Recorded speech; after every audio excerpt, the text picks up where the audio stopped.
Hi everyone.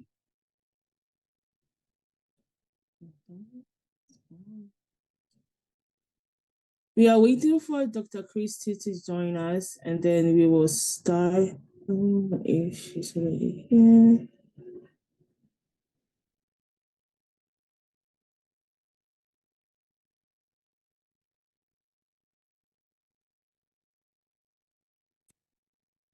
Hi. Oh, hi, Dr. Christy. Hi, everyone. Okay, Yeah. so yeah, I thought I was going to have a lot more time, but I don't. So let me just go ahead and just get to it. That way we can. I really wanted us to have time to ask questions, but we'll see. So, first of all, for those of you who don't know me, my name is Christiana Bidiakon Intome. I'm a physician, a practicing board certified physician. I also have my MPH in healthcare, pretty much preventive care and policies. So preventive care is very, very important to me. And pretty much that's what we're going to discuss today. So of course, today's topic is Unleashed to Transform our Health.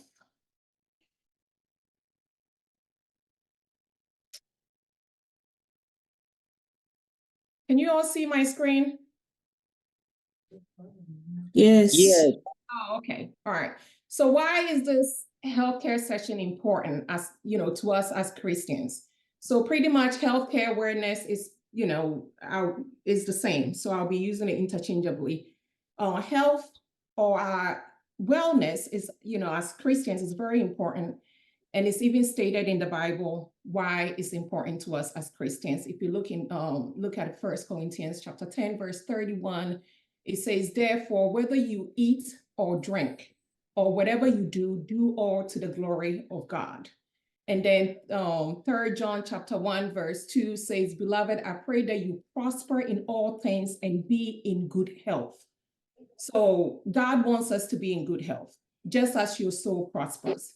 So everything that we're doing, throughout the whole week, transformation, the whole year is for the soul. But importantly, our health is also very important.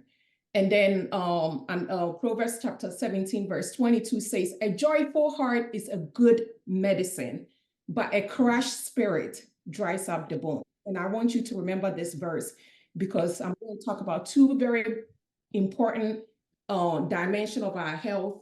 And these three verses are very, very important. And a very wise saying that I always, tell my patients is that you can't buy health. You cannot go to the store and purchase health and ask for good health. I would like to purchase good health. But what you can do is invest in it. You can invest in a good health. So the National Health or National Wellness Institute have 6 dimensions that if you are able to balance all 6, you will have a good health. So the first one is intellectual, occupational, spiritual, social, emotional, and physical. So today I'm going to pretty much concentrate on physical, and then of course the spiritual, that's everything else we're doing with this week. But then the emotional and the intellectual is sort of combined in my next part of this presentation. So let's talk about healthy lifestyle. We use that word a lot, healthy lifestyle, living a healthy lifestyle. What exactly does it mean? So pretty much a healthy lifestyle is a commitment in mindset and practice to a balanced way of living, okay, which means it consists of habits that promote, and the key word is personal well-being and fulfillment in all domains, the domains that we talked about, the dimension of your life. And then by so doing, you reduce the risk of illness, pain, and hardship. Okay, so healthy lifestyle involves practicing yet simple but very consistent habits. Okay, and it's in relation to our nutrition, what we put into our body, physical activity, and daily routine that promote awareness in all aspects of our lives. So how we sort of develop a lifestyle or a habit for life is that there's a scientific backing that if you do something consistently for 21 days, you sort of, you form a habit. When you do the same thing for a season or 16 weeks, it becomes a routine. If you continue to do it, then that whatever you keep doing, it becomes fully ingrained into your new, and that becomes a lifestyle. And then physical health is, so I'm going to talk about two types of health that is very, very important. I'm going to talk about physical health and mental health. And I believe that these two components of our health, if we are able to, understand and keep up with it, we should have a very decent overall good health. So what is the physical health? So physical health is defined as a normal function of the body. It represents one, dimension of our total well-being. You remember the 6 dimensions that I mentioned earlier. And it's pretty much about how, the body grows, how it feels, how it moves, and then how we care for that body and, and what we put into that body. And all that determines our physical health or our physical awareness. So we'll touch on healthy diet. What is considered healthy diet? We throw that word around a lot. What does it mean?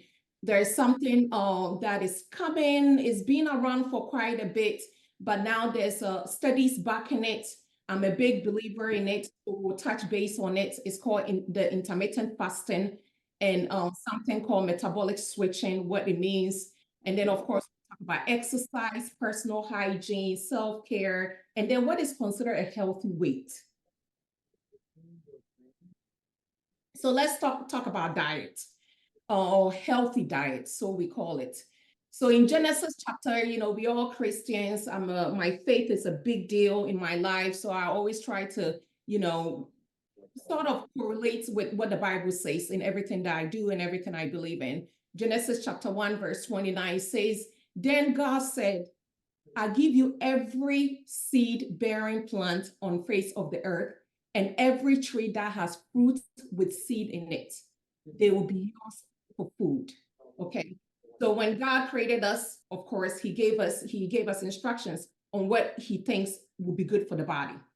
Good nutrition, of course, provides the body with nutrients, and then by so doing, it gives us all the energy that we need to perform and pretty much live a healthy life.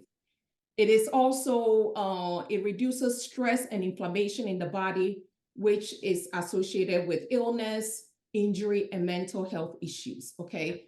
A lot of things that we eat, believe it or not, also affect our mental health as well. So typically when you cut yourself, the body, try to, fight or try to correct the injury or the cut by producing what we call inflammation. And usually that inflammation is a localized inflammation. So there's a cascade of reaction that happens so that you don't bleed excessively to death. Okay, so the body is so smart, so wise, because the creator of that body is so wise and so smart that the body knows how to, step in and take care of itself so it can't. And that's when, as human, as physicians or healthcare providers, that's when we step in to try to, help. But initially, the body will try to repair itself. So our body, physiologically will produce inflammation. Usually it's very, very localized to try to take care of any invaders that shouldn't be there, okay? But when that inflammation becomes chronic, constant, systemic, that's when it starts to harm, it becomes harmful to the body. And by so doing, we develop, which is cancer, heart disease, which is, diabetes, and then it all brought together to cardiovascular, including stroke, and then certain type of autoimmune disease, arthritis, even depression and Alzheimer's. So foods that can cause this inflammation, this chronic systemic inflammation that leads our body to weaken and be vulnerable in developing diseases. Some of these foods are, refined carbohydrates such as white bread and pastries, deep fried items. We all know the French fries, all the food that, tastes so good, so are not so good for us, unfortunately. And, constant consumption of it causes these inflammations. Healthy diet. So one of the most powerful tools to combat the inflammation that comes with it, through our food and what we consume, it's not really the prescriptions that we so readily write for patients to go pick up at CVS, Walmart, wherever you get your prescription. It's in our grocery store, it's in our fridge, okay? So there are certain foods that when we eat, it reduces the inflammation, that chronic systemic inflammation, that overreaction of the body constantly causing, producing these cascades of inflammation. And by so doing with time, leading to diseases. There are certain type of food that, calms it down. And those types of food are usually very colorful, very bright, very nice looking, but for some reason it's not so attractive to us on our plate. So these type of foods, have what we call omega fatty acids. Omega fatty acids are good fats found in salmon and big fishes, and they are good. They are good for brain health. They are good for nerve development. Ascorbic acid, all our citrus, type of fruits all have this. It contains vitamin C. It has very powerful antioxidants that help calm down all this inflammation. There's something called a chemical found in, or a compound found in some of these foods, and it's called polyphenols. So polyphenols are also very good, and pretty much what it does is it helps protect the body from the inflammation. So we always advise our patients to always try to, eat the Mediterranean diet. Our heritage, our, background as African, of course, we don't eat the Mediterranean diet, but pretty much what the Mediterranean diet consists of is a little bit of carbohydrates, a little bit of proteins, and then of course, all your vegetables and your grains, which as Africans, that's how we cook anyways, right? So especially, let's take our rice and stew.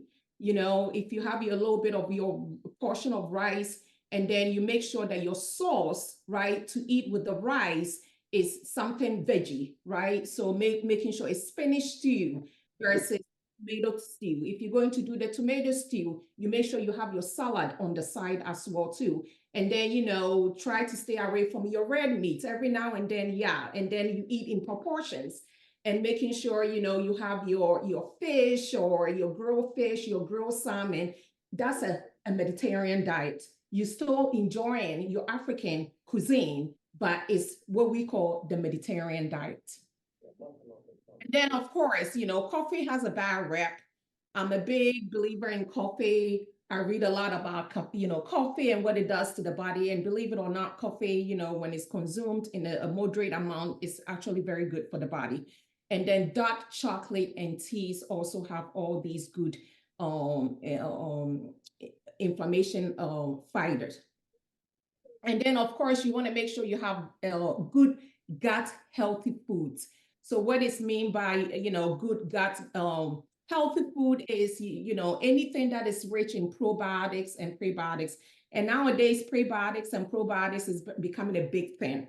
And is good because, and then also high fiber diets, because you want to always make sure you having bowel movements, okay? You always opening up your bowels.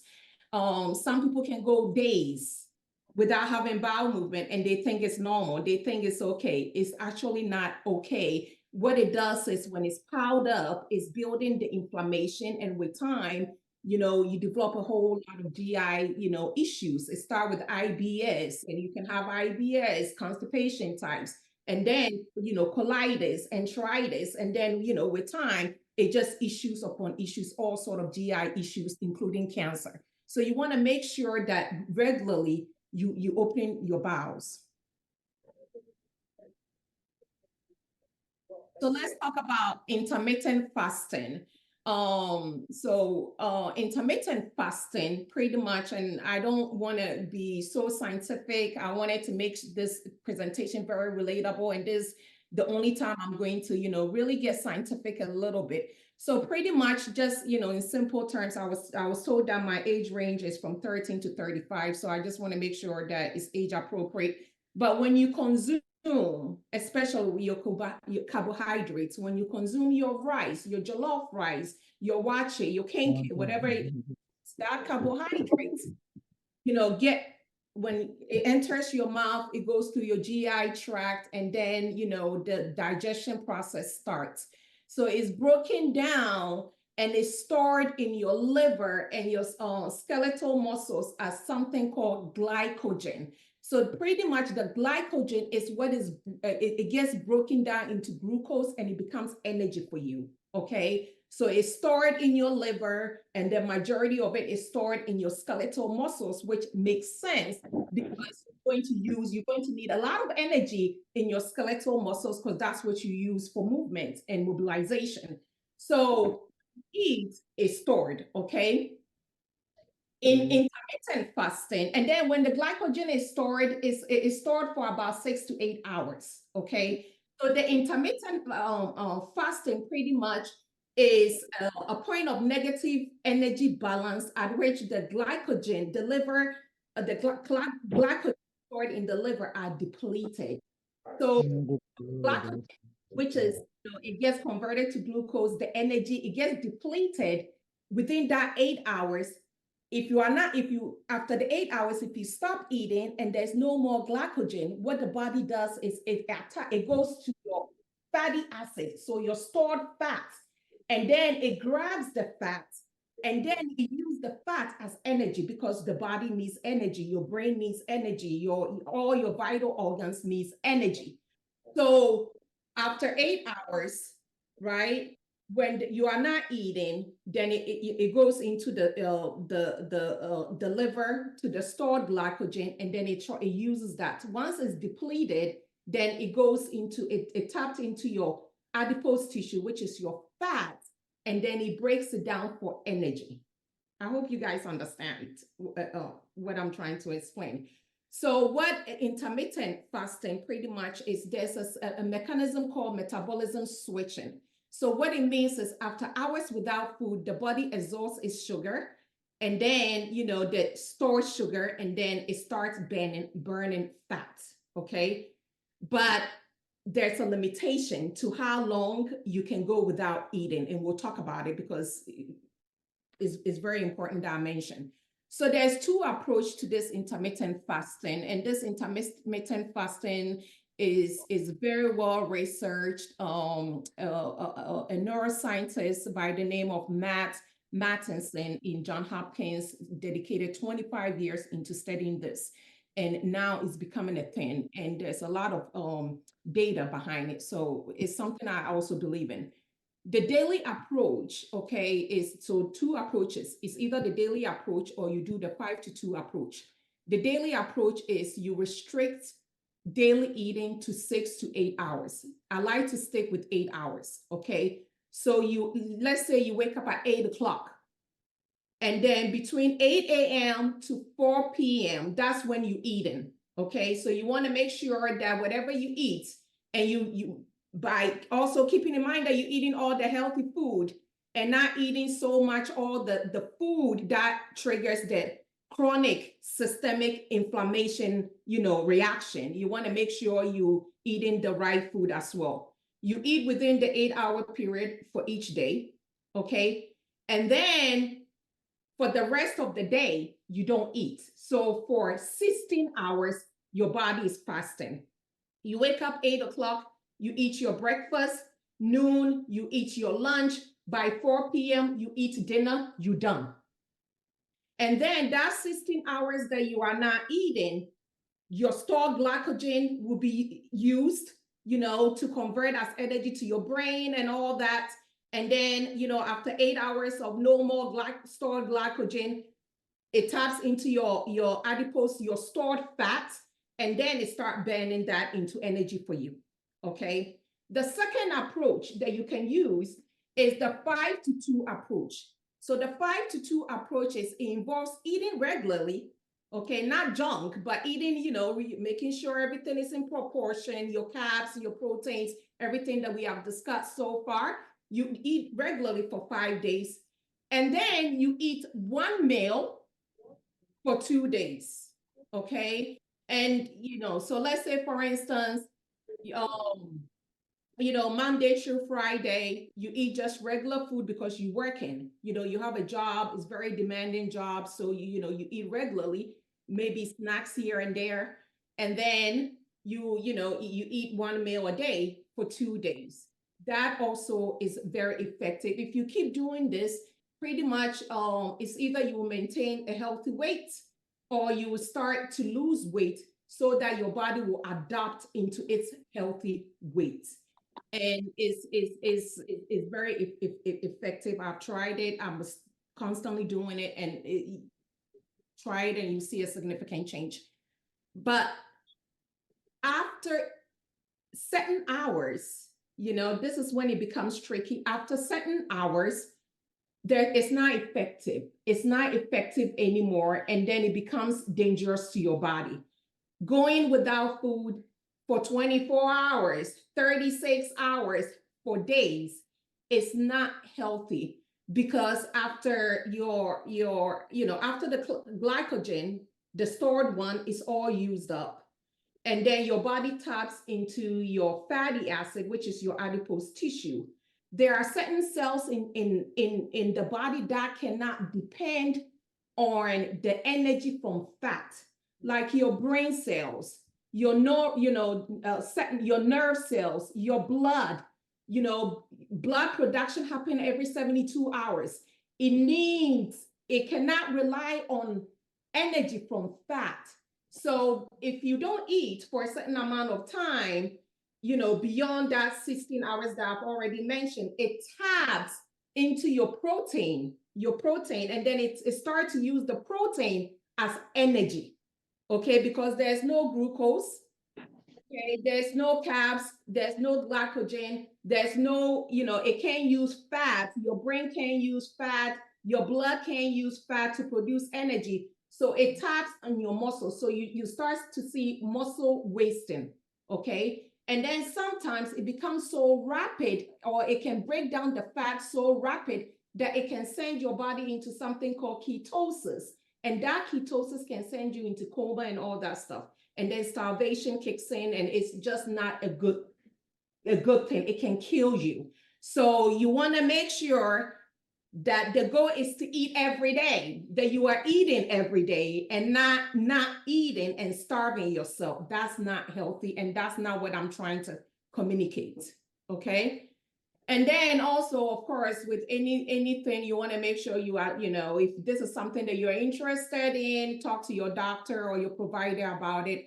If you are under 18, it's not encouraged to do this. If you are breastfeeding or you are pregnant, it's not advised, because you need that extra calories for the baby. Okay. Otherwise, the baby is going to still suck it out of you, and it's coming from, your stored area, and it's not healthy for you as a mother. And then if you are type 1 diabetic, it's not something you want to do, because you are insulin dependent. It's not encouraged. If you have an eating disorder, this is not for you. This is not something you should even attempt to do. Okay, so let's talk about, we continue to talk about physical health. Of course, exercise is always good for physical health. Personal hygiene, self-care, so having a routine going, making sure, even sometimes bathing, taking a shower every day is healthy for you. Going to the salon every now and then, getting your hair done, it makes you feel good. It releases some good energy, it stimulates good chemicals. That is all good for your mental health. And then, of course, maintaining healthy weight. When we say healthy weight, what it means is, if you do everything that we have talked about, making sure, you're eating right, eating the right food, exercising and all that, it will put you on a healthy weight. If you are not consuming too much, overeating, because if you are eating all the time, more glycogen are stored, more fats are stored. You're not using the stored ones. So therefore, those stored ones become fat and extra adipose tissue. So you don't want that.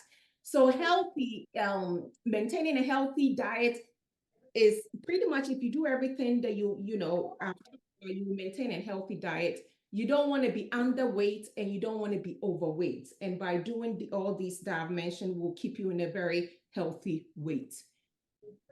Mental health. So mental health is so important. And I just want us to, I hope I'm not going above the time. I just want us to touch on it a brief period of time, and then I'll take questions.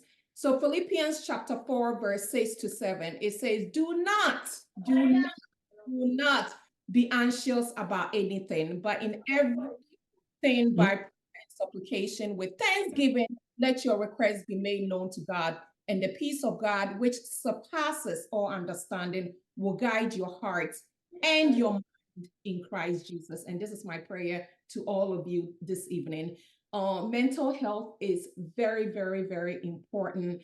And the WHO, which is the World Health Organization, describe it as a state of mental well-being that enables people to cope, okay, to cope with the stresses of life, because you will have stresses of life, realizing the abilities and learning and working well within your community.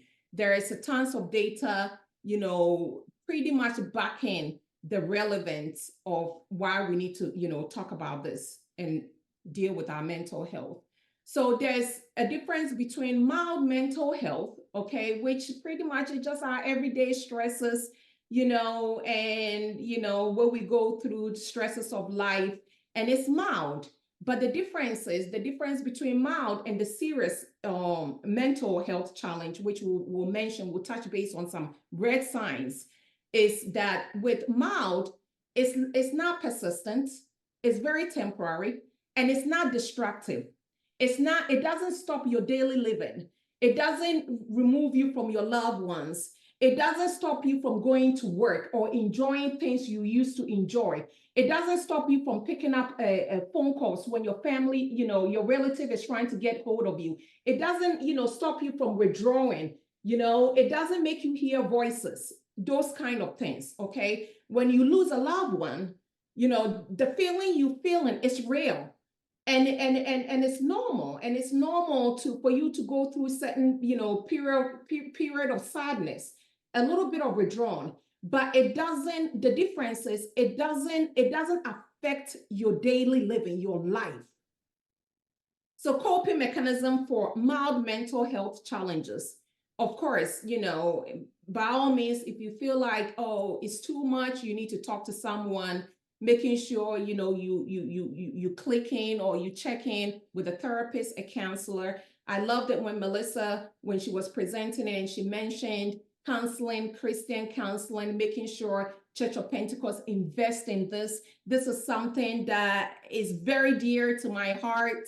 And I'm also pushing it. I'm also pushing it because it's very, very, necessary, especially for the church, to have a counselor. And I know we press in time. I mean, when I lost my dad 10 years ago, it was just so much on me, so much on the family. And at that time, I wish the church had a Christian counselor and created a safe, environment for me to, to have someone to talk to. Okay. And then make sure you have a support system. You have close friends, but make sure they are good friends that will give you Christian counseling, that will give you the right advice. You don't want to just take advice because you're so vulnerable. You don't want to just take advice just from anyone. And then, of course, your family, and then the church. And that's why, being here tonight is so important that, I'm here and we talk about this. And, I also encourage the youth leader, the Pensa leaders, to also make sure that they create a safe zone, like what Melissa was mentioning, for young people to be able to have access to come to them and talk about things and feel safe that, whatever they discuss will not be out there, as a gossip, but a safe place for these young people, or, a friend, a church member to call. And, sometimes they just want somebody to just listen to them. Okay, so meditating on the word of God, meditating on anything that is positive is always good. Of course, prayers. Sometimes when I'm stressed, I pray like I'm crazy. And that believe you and me, is anxiolytic, is very therapeutic to me. And that's how sometimes I release my stress. Exercise is always good. Eating healthy diet, sleep well, good night sleep. You know, nowadays with social media, the tablets, the phones, a lot of people are not getting adequate rest. They are not sleeping. They are constantly on social media. That is not healthy for you. Staying hydrated, drinking more water, especially in this, season, the summer season, staying hydrated, making sure you're drinking at least 2 liters, which is 2,000 mils of water every day is good for the body, is good for your kidneys. And then, smiling, offer smiles. When you go to church, smile to someone, they will smile back at you. All that is good for your mental health. Let's talk about the serious ones, the serious warning, okay? So this one is so debilitating. It makes you, it puts you at a very dangerous state of mind. And you can't, you don't want to talk to anyone. You just want to be alone. Sometimes you don't, you don't eat. And it's a long time. It's not just for a couple of days. It's for weeks. It's for months. Those are the warning signs. Those are serious mental health issues that we take very, very seriously. Feeling very empty, feeling like my life is just useless. I just want to end it all. We call it suicidal ideation, suicidal thoughts, having an actual plan, telling yourself, if you see anyone, or if your friend confide in you, this is not the type of thing that you keep secret. You tell your friend, no, we need to tell somebody because you need help and I cannot provide you that help. Okay. This is very serious. If you're hearing things that are not there, seeing things that are not there, all that are warning signs. When that happened, that serious mental health, this kind of thing, the first thing you do is you seek medical help. Because if you have one or two of those symptoms, you need to be on a medication, okay? At that time, yeah, we'll do the therapy, we'll do the meditation, we'll do the prayer, we'll help you, the exercise. But that alone is not going to cut it. At this time, you need to be on a medication. You need to be on antidepressants if you are diagnosed, to have depression. If you are seeing things, hearing things, it's called hallucination, auditory hallucination, visual hallucination, delusional, seeing, believing that others are out there to get you paranoia. You need to be on medication in addition to everything else that I've talked about. And then let's talk about some myth, especially when it comes to mental health. So pretty much people, some people think that if mental health only happens to people with low IQs. No, that's not true. It can happen on, all levels of education, okay? And then some people believe that if you are a Christian, you can just pray it away. No, if you're having all those symptoms that I've talked about, yeah, do the prayers, but you also need to be on a medication. That teenagers don't, it's not mental health. When they have all those serious symptoms, they just attention seeker, it just mood swings. No, pretty much half of all mental health, situations start at very young age, at age 14. People with mental health are not always dangerous. Psychotic medications are not harmful if it's given to you at the right dosage and under the right provider. It's safe. And then people with bipolars are not moody.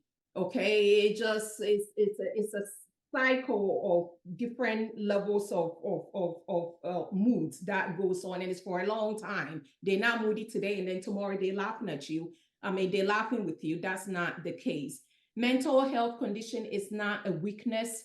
Bad parenting does not lead to mental health.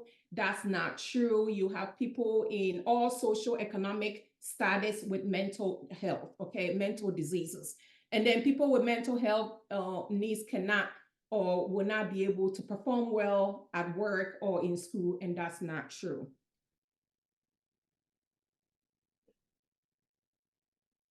And then it's very important that I put this up.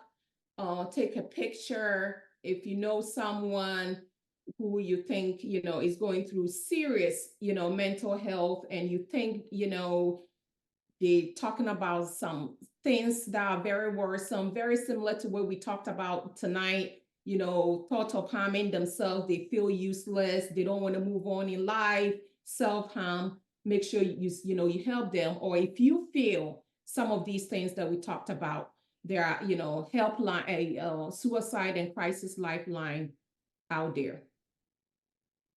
And Shalom, and I'll take questions and answers. Questions. And hopefully I'll be able to answer them.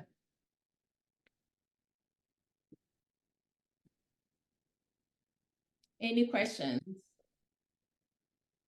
If you don't want to say a question, you can type it in the chat and I'll ask for you. I think there's one in the chat that I see, but I don't want to show it to everyone.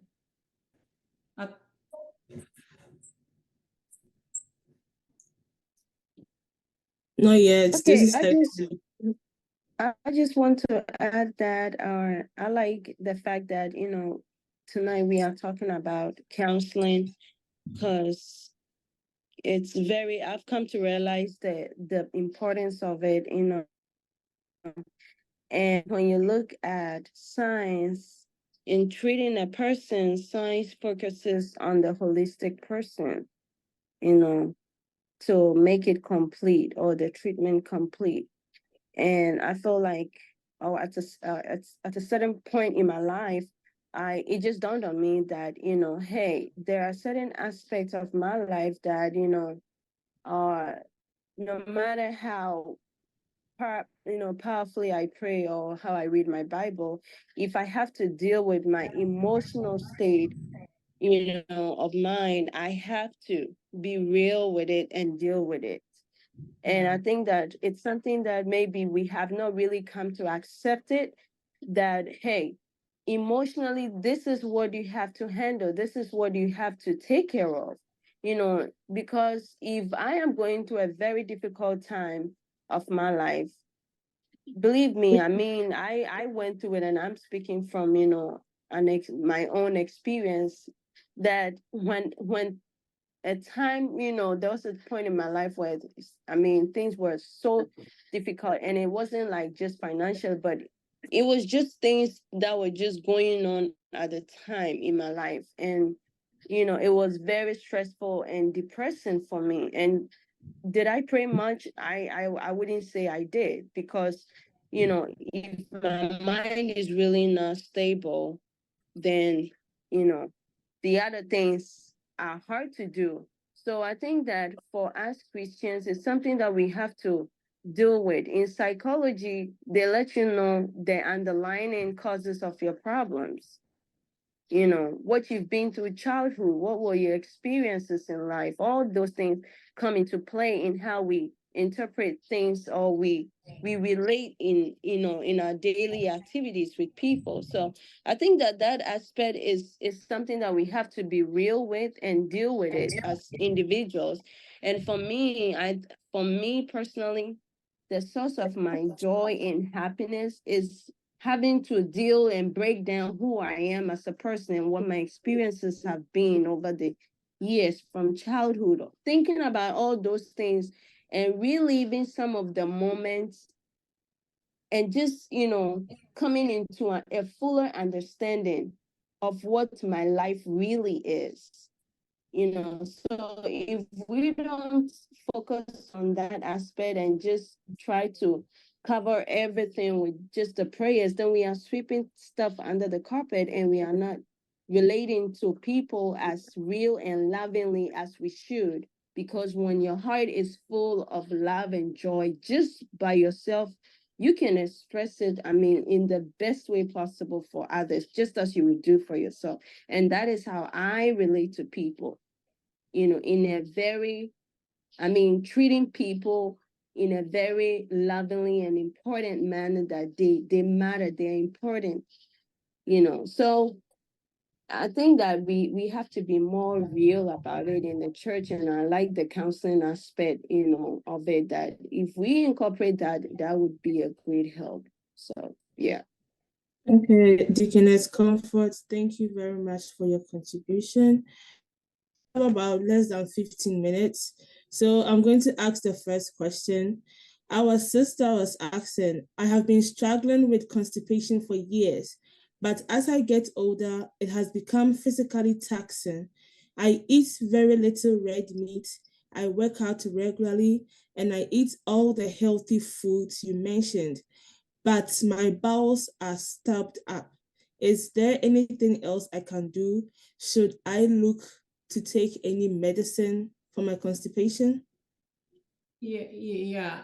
First of all, I just want to, say thank you to Sister Comfort for sharing her story.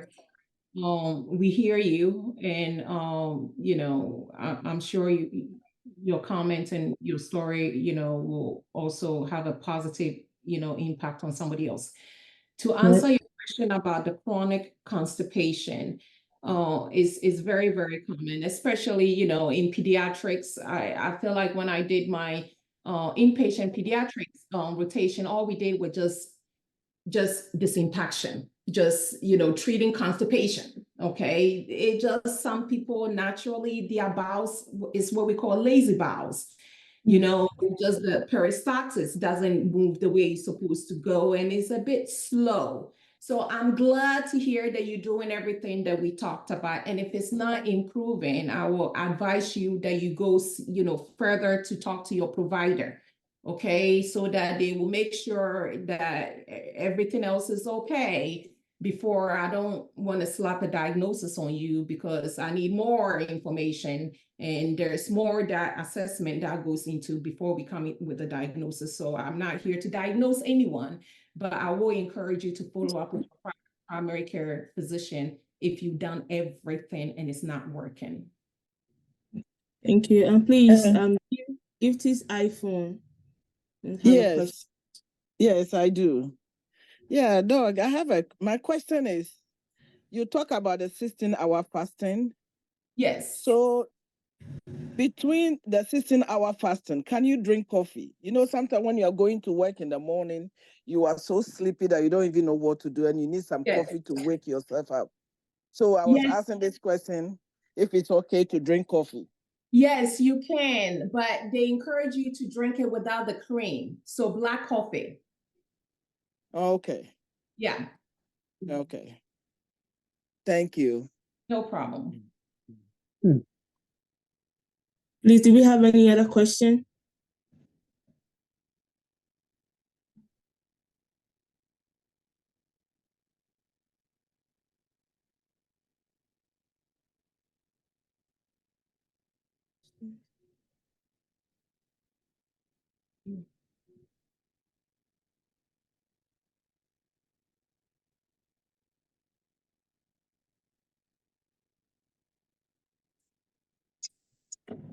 Doc, can I ask a question that is not related to what you just talked about? Sure. Okay, I have a question. I know somebody is excessive bleeding for her menses. Yeah. And today she went to the doctor, and the option is either the surgery or taking what is the Stomach acid. Like there was uh oh like when some you're aging and you menopause pill. Yeah. So which one do you that is the two options that they have. And as a matter of, she is very young, and How old is your friend? She is about 25 going to 26. Yeah, so they probably, it's either the oral contraceptive, right, which is hormonal pills, or to actually, thin out her endometrial layer. Yes, she they have been giving her medication already, Okay. and I think for to some extent she is not working anymore. Yeah. So now the only option they have for her, either she did the surgery Yeah. or she take that pill. Yeah. So what option is good for her to go? Yeah. Well, you know, a lot more information needs to be, you know, have with you know, about your friend and her background. But I'm sure, I don't know if she had, you know, the opportunity to discuss with her primary care the pros and cons of her options. But, you know, and I will encourage you guys, anytime you go, you know, to see your doctor, and we see this all the time. Well, I see this all the time, like my Caucasian patients, when they come in, and you know, they come in, it's either, you know, them and the family in the hospital setting, and you know, when I enter the room, they have sometimes a whole book of questions that they have written down that they want me to answer, you know, versus, you know, our, you know, not all of them, but you know, especially that, you know, the foreigners, you know, they shy, they timid, and I think it's cultural thing. Our culture don't encourage us to, you know, to question doctors and to ask questions, you know, but it's your health. So something I want to throw out there, when, you know, before you go to every appointment, or you go even to the emergency care or whatever, write down questions, any question. There's no such thing as stupid questions. They are there, you know, for your service. And a huge component of your service is to help you understand your diagnosis, the management plan, and then, you know, the pros and cons that comes with the plan. Having said that, it's hard for me to really say, but the general advice, you know, to this question is, anytime, you know, you know, opting for anything surgical or a surgical procedure, make sure that you have done everything non-surgical first, because these surgical, depending on what type of procedure, it comes with its own, you know, complications and side effects, and some of them is permanent once it's done. So if there's an option for a non-surgical, I will advise your friend to try everything non-surgical. And if that doesn't help, and the only option is now the surgical fix, then that's the option. Unless it's a surgical emergency, then you don't have a choice but to do that surgical emergency procedure. Otherwise, if you have an option to hang on and try other means, always go for that. Thank Thank you you very very much. much. No Thank problem. you. So we have another question. This person is asking, what do you do when you are exercising? You reduce your weight, but your weight keeps increasing. So it's like you lose and then it comes back, you lose and then it comes back. What do you do to Yeah. maintain the weight loss? Yeah, so exercise alone is not sometimes all that effective. You know, so if you exercising and then you watching what you eat, making sure you consuming everything, you drinking a lot of water, you know, you sleeping well and everything that we discuss, and it's still not helping, I will advise you to go see your primary care doctor, and they need to do some blood work. Maybe you have a medical conditions that needs to be treated. For instance, if you have hypothyroidism, if your thyroid gland is not stimulating enough hormones that helps us metabolize, then you need to be on a medication to treat that underlying sickness before you can see, you know, effective change in your weight. And there are tons of conditions that affect our weight. So if you're doing everything right and you're not getting the results, please go see your primary care doctor and then do some blood work. Okay, thank you. Another person is asking, are there programs that offer free therapy or counseling for those that may need to speak to someone, but they can't afford the services, and where can we find them?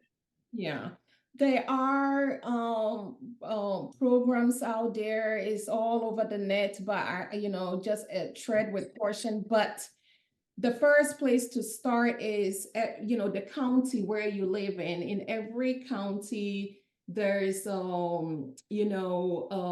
nonprofit or a free clinic in every county that offers free medical services. Okay. And some of these are, they get grants from the federal government. Some of them are just, private clinics that, people they do fundraising and, they are pretty much funded by, the public, and privately they get fundings. Search your local, county, just Google free, clinics in your county. And a lot of them have, the information there, and you can start from there. There are a lot of county clinics that offer free services. You don't need to have insurance or and if you can't pay, they have, ways and means to, to pretty much either set up a payment plan or, forgo, the bill. But there are programs out there, and it varies state to state and cities by cities and where you live. Thank you very much. Please, do we have any more questions?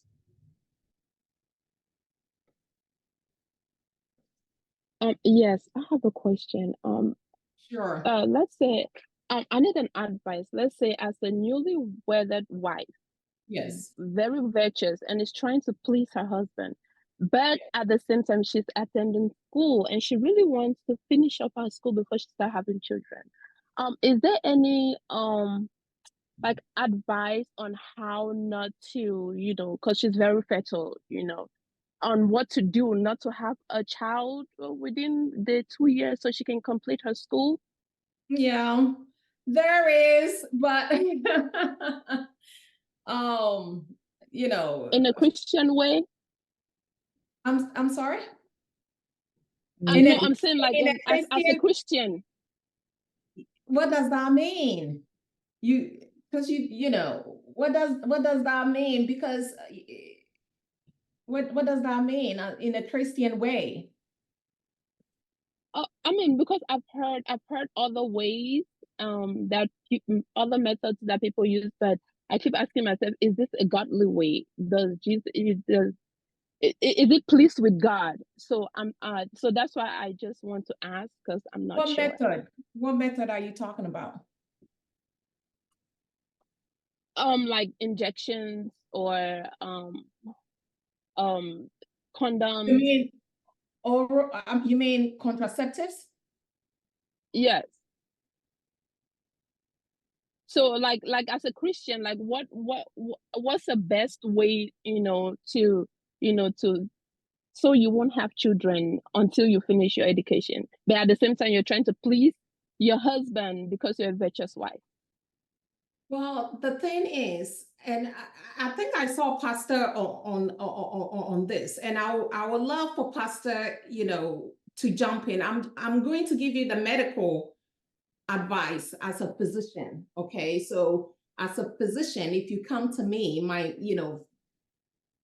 professional advice to you is, I mean, if you're married, and there are situations and you're not ready, to have a baby, whatever the reason is, and it's an agreement between you and your husband, and there are methods, the pull-out methods. If you try that and you don't think it's effective, there is, and you don't want to use condom because you think condoms are not Christian way. I don't see why it's not a Christian way. Maybe Pastor will not, because if you trying to prevent getting pregnant, then you need to use preventive care, preventive method.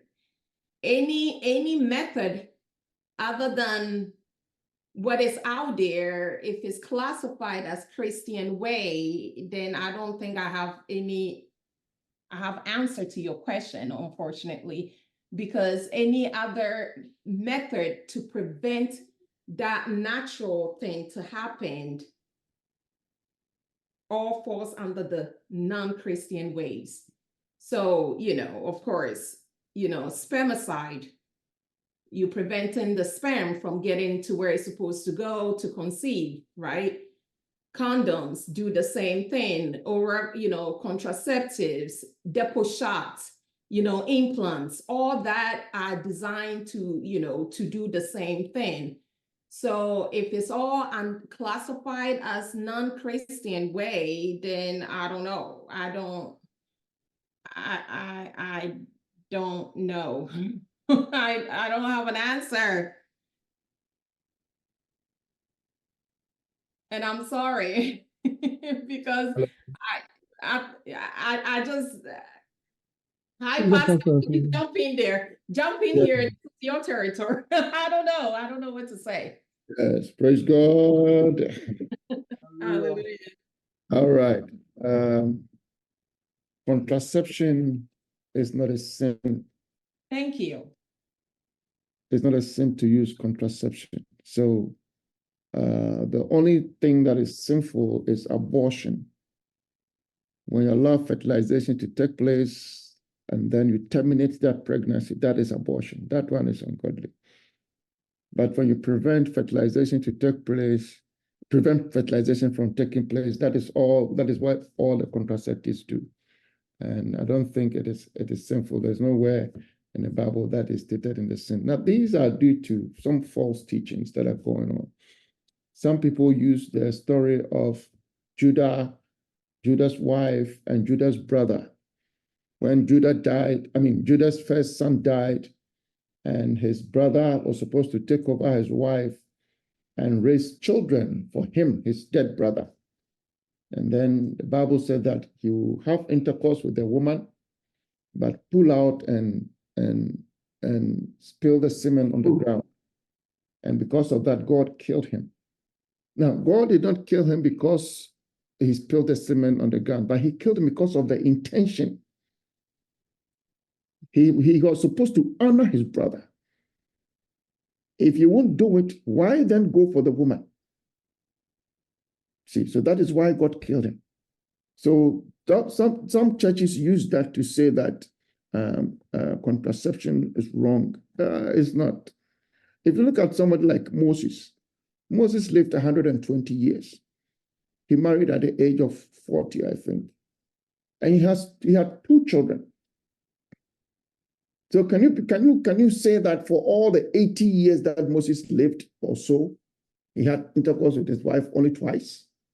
No. So it is not sinful to use contraceptives. Amen. However, look for what works for you, because some of them, not all of them, work on everybody. I think that one, Doctor, we are back in your field, right? Yeah. Side effects and stuff like that. So look out for which one works for you. Yes. Also, that's a whole topic on this, a whole. The Bible teaches us on its own. The Bible teaches us to plan. You can't just get married and say, because I'm fertile, I'm going to make as many children as God gives me. You die quickly. You cannot raise your children. So you look at how many children you want to have, and plan and pray about it, and then work on it. If your plan fits God's plan, yes, He'll give you those number of children. And then you can effectively raise them up. Because the Bible says that whoever wants to build a house, who wants to build a house and would not first consider the amount of materials he has and then the size of house that he wants to build. That is planning. So you look at how much you have and what you can build.